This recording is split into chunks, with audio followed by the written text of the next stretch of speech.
दोस्तों, इस वीडियो को देखने के बाद आपको कभी फोकस करने में प्रॉब्लम नहीं होगी, क्योंकि Canadian author and productivity consultant Chris Bailey को आज से कुछ साल पहले फोकस करने में बहुत प्रॉब्लम हो रही थी। और वो इसलिए क्योंकि क्रिस के अकॉर्डिंग उनकी लाइफ सीरीज ऑफ स्क्रीन्स बन चुकी थी, यानी कि सुबह से लेकर रात तक क्रिस स्क्रीन्स के सामने ही रहते थे। लेकिन इन सभी में जो उनका सबसे बड़ा ज्यादा टाइम वेस्ट करता था वो था उनका स्मार्टफोन। तो क्रिस ने सोचा कि मैं एक ऐसी बुक लिखूंगा जिससे मैं अपना फोकस हमेशा के लिए बेहतर कर सकूं। तो उन्होंने खुद पे काफी एक्सपेरिमेंट्स ट्राई किए और वर्ल्ड वाइड घूम के कुछ ऐसे एक्सपर्ट से मिले जिन्होंने फोकस एंड अटेंशन पे सालों रिसर्च की थी। और क्रिस ने इन सभी चीजों को करने के दौरान 25,193 वर्ड्स के रिसर्च नोट्स तैयार करे और फिर एक बुक लिखी हाइपर फोकस, ताकि वो खुद और वर्ल्ड के काफी लोग अपना फोकस लेजर शार्प कर सके। तो आज हम आपके साथ इस बुक से 6 इंपॉर्टेंट लेसन शेयर करने वाले हैं। तो आइए जानते हैं। Number 1, switching off auto pilot mode. दोस्तों, हमारे 40% एक्शंस हमारी हैबिट से होते हैं, जिन्हें करने से पहले हमें कॉन्शियसली ज्यादा सोचना नहीं पड़ता। चाहे फिर सुबह ब्रश करना हो या रात को सोने से पहले फोन यूज करना, ये एक्शंस हमारी हैबिट से जिन्हें मोस्ट ऑफ द टाइम हम ऑटो पायलट मोड में ही कर रहे होते हैं। तो ऑथर कहते हैं कि ऑटो पायलट मोड में मत जियो, क्योंकि ये हमसे अनकॉन्शियसली वो एक्शंस, डिसीजंस एंड हैबिट्स करवाता है जो आगे चल के हमारे फेलियर का भी कारण बन सकता है। रिसर्चर्स शो करती हैं कि हमारी आंखें चीजों को और स्लो स्कैन करती है जब हमारा ब्रेन साथ ही में कुछ और सोच रहा हो, यानी कि ये दोनों ही साथ में एक साथ मिलकर वर्क करते हैं। अब ऑथर क्रिस बेली इस ऑटो पायलट मोड को ठीक करने के लिए टास्क ग्रिड को बनाना सजेस्ट करते हैं, जिसमें हॉरिजॉन्टली टास्क अनअट्रैक्टिव या अट्रैक्टिव हैं और वर्टिकली प्रोडक्टिव एंड अनप्रोडक्टिव, जिसमें फर्स्ट नेसेसरी वर्क वो है जो आपके लिए करना जरूरी है और वो आपकी लाइफ में वैल्यू ऐड करते हैं। फॉर एग्जाम्पल, अगर आप एक स्टूडेंट हैं तो आपका productive and necessary work study करना होगा, और अनअट्रैक्टिव इसलिए क्योंकि आपका पढ़ने का मन नहीं करता होगा। वहीं अननेसेसरी वर्क वो काम है जो हम नेसेसरी वर्क से बचने के लिए करते हैं और जो आपकी लाइफ में कोई वैल्यू ऐड नहीं करते, जैसे कि वर्क के बीच में टेक्स्ट या mails. Unproductive but attractive work को ऑथर डिस्ट्रैक्टिव वर्क कहते हैं, जिन्हें आपको करने में मजा आता है पर वो अनप्रोडक्टिव है, जैसे कि घंटों सोशल मीडिया यूज करना, लोगों से फालतू बातें करके टाइम वेस्ट करना या गेम्स में पूरा दिन लगाना। लेकिन वही मोस्ट इंपॉर्टेंट क्वाड्रेंट आता है पर्पसफुल टास्क, जो आपके लिए प्रोडक्टिव भी है एंड अट्रैक्टिव भी, जिसे आपको करने में सेटिस्फैक्शन मिलती है और वो आपकी लाइफ में वैल्यू भी ऐड करता है, जैसे कि अपने पैशन को फॉलो करना, अपनी फैमिली, फ्रेंड्स या पार्टनर के साथ टाइम बिताना या अपनी हॉबी को अपना प्रोफेशन बना लेना, यानी कि जिससे आपकी लाइफ में कोई वैल्यू ऐड होती है। तो रोज ये 4 तरह के टास्क आपके अटेंशन के लिए कम्पीट करेंगे। अब ये आपके हाथ में है कि आप किस पे ज्यादा फोकस करेंगे। तो दोस्तों, कमेंट्स में हमारे साथ शेयर करिए कि आपका वो कौन सा टास्क है जिसपे आप सबसे ज्यादा फोकस देने वाले हैं।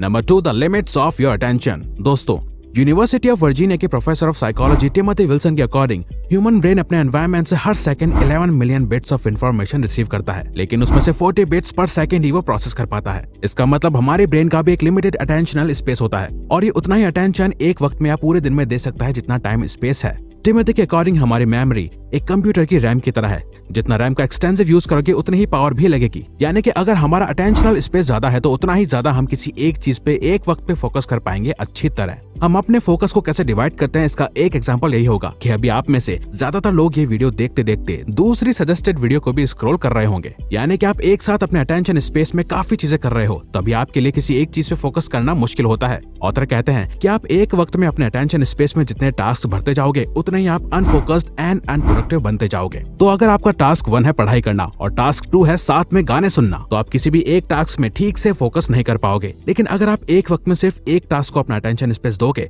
तो आपका अटेंशनल स्पेस एंड फोकस उतना ही बेहतर होता जाएगा।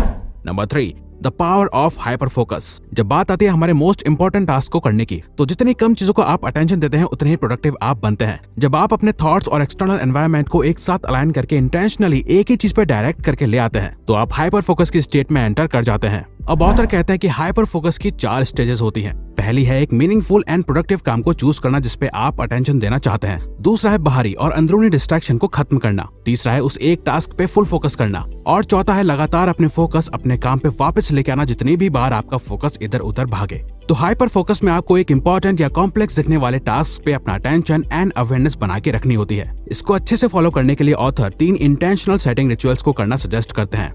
हर दिन की शुरुआत में सिर्फ वो 3 टास्क चुनो जो आप उस दिन में कंप्लीट करना चाहते हो। किसी एक काम को करने के पीछे उसके सेकंड या थर्ड कॉन्सिक्वेंसेस भी देखो। हर 1 घंटे का टाइमर सेट करो और उस टाइमर के बजने के बाद रिफ्लेक्ट करो कि क्या इस पूरे 1 घंटे के दौरान मैं फोकस था या मैं ऑटो पायलट मोड में था। Number 4, taming distractions. टेम का मतलब होता है किसी भी चीज को अपने कंट्रोल में करना या पालतू बनाना। तो यहाँ टेमिंग डिस्ट्रैक्शन से मतलब है अपने डिस्ट्रैक्शन को अपने हिसाब से कंट्रोल करना और अपना पालतू बनाना, ताकि डिस्ट्रैक्शन आपको नहीं बल्कि आप डिस्ट्रैक्शंस को कंट्रोल कर सकें। अब ऑथर के अकॉर्डिंग 4 तरह के डिस्ट्रैक्शंस होते हैं। पहला वो जो अनोइंग है और जिसपे हमारा कंट्रोल नहीं है, जैसे कि loud office colleagues, sudden meetings या बाहर से तेज आवाजें आना। दूसरा है जिसपे हमारा कंट्रोल तो नहीं है लेकिन वो हमारे लिए करना फन है, जैसे कि लंच टाइम में ऑफिस कलीग्स या फ्रेंड्स के साथ लंच करना, आपके लव्ड वंस का कॉल आना या किसी का आपके साथ मीम शेयर करना एटसेट्रा। तीसरा है जिसे आप कंट्रोल कर सकते हैं पर वो अनोइंग है, जैसे कि emails, meetings, unwanted calls. Fourth है जिसे आप कंट्रोल भी कर सकते हैं और जिसे करने में आपको मजा भी आता है, जैसे कि entertaining content, social media account and instant messaging. लेकिन इन सभी डिस्ट्रैक्शन से डील कैसे करा जाए? तो ऑथर कहते हैं कि no control and annoying section से आपको डील करना ही पड़ेगा। यू हैव नो चॉइस, तो फोकस करने की कोशिश करो। नो कंट्रोल एंड फन को आप एंजॉय कर सकते हैं और कंट्रोल वाले सेक्शन को आप टाइम से पहले निपटाने की कोशिश करो। ऐसा करने से आप अपने डिस्ट्रैक्शंस को अच्छे से हैंडल कर पाएंगे।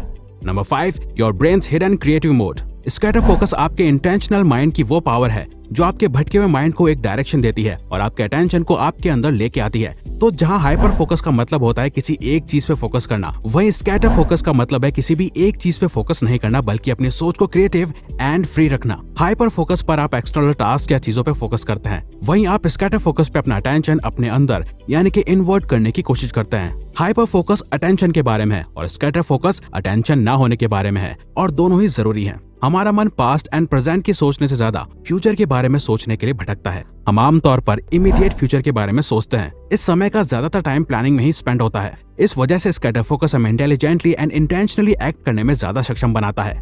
तो आपको स्कैटर फोकस के लिए स्कैटर फोकस की 3 स्टाइल्स की जरूरत होगी। फर्स्ट, तो आपको अपने माइंड को फ्री छोड़ना होगा और उन आइडियाज एंड थॉट्स को आपको आइडेंटिफाई करके कैप्चर करना है जो आपके माइंड में आए। सेकंड, आपको उस प्रॉब्लम को अपने दिमाग में होल्ड करना है जिसे आप सॉल्व करना चाहते हैं, और उसे सॉल्व करने के लिए आप आइडिया और सॉल्यूशंस निकालो उस प्रॉब्लम को डिफरेंट एरियाज एंड पर्सपेक्टिव से सोच के। थर्ड, आप नॉर्मली वॉक करते समय, नहाते समय या ब्रश करते समय आने वाले वैल्यूएबल आइडियाज एंड प्लान को भी कैप्चर कर सकते हैं और उनके बारे में सोच सकते हैं। इस तरह की सभी हैबिट्स आपको स्कैटर फोकस करने में मदद करती हैं। Number 6, recharging your attention. दोस्तों, जरूरत के अकॉर्डिंग अच्छी नींद लेना हमारे अटेंशनल स्पेस को 58% इंक्रीज कर सकता है, और काम के बीच में कुछ टाइम के लिए ब्रेक्स लेना भी यही सेम इफेक्ट्स दिखाता है। ऑथर कहते हैं कि अगर आप 1 घंटा नींद कम लेते हो तो आप अगले दिन की 2 घंटों की प्रोडक्टिविटी खो रहे हो। तो जितना ज्यादा हम अपनी मेंटल एनर्जी को रिचार्ज और रिफ्रेश होने के लिए टाइम देंगे, उतनी ही ज्यादा एनर्जी हमारे पास होगी हमारे मोस्ट इंपॉर्टेंट टास्क को करने के लिए। रिफ्रेशिंग ब्रेक्स के 3 कैरेक्टरिस्टिक्स हैं। आपके वर्क के बीच के ब्रेक्स ऐसे होने चाहिए जिसमें आपके ज्यादा एफर्ट्स ना लगे और वो हैबिचुअल हो और जिसे आप सच में एंजॉय करते हो और जो आपको एक और काम ना लगे। यानी कि हमारे ब्रेक्स में ऐसी चीजें होनी चाहिए जो प्लेजरेबल हो, जैसे कि एक शॉर्ट वॉक पे जाना, ऐसा कुछ पढ़ना जो आपके लिए फन हो, नॉट वर्क रिलेटेड, म्यूजिक सुनना, अपने को-वर्कर एंड फ्रेंड के साथ कुछ टाइम बिताना एटसेट्रा। जितनी बार आप intense work and hyper focus करेंगे उतनी ही बार आपको अपने ब्रेन को रिचार्ज करने की जरूरत होगी। तो फोकस के साथ ही रेस्ट एंड रिचार्जिंग भी इंपॉर्टेंट है। तो अगर आपको ये वीडियो अच्छी लगी तो वीडियो को लाइक और सब्सक्राइब बटन पे क्लिक करके इस चैनल को ग्रो करने में सपोर्ट करो।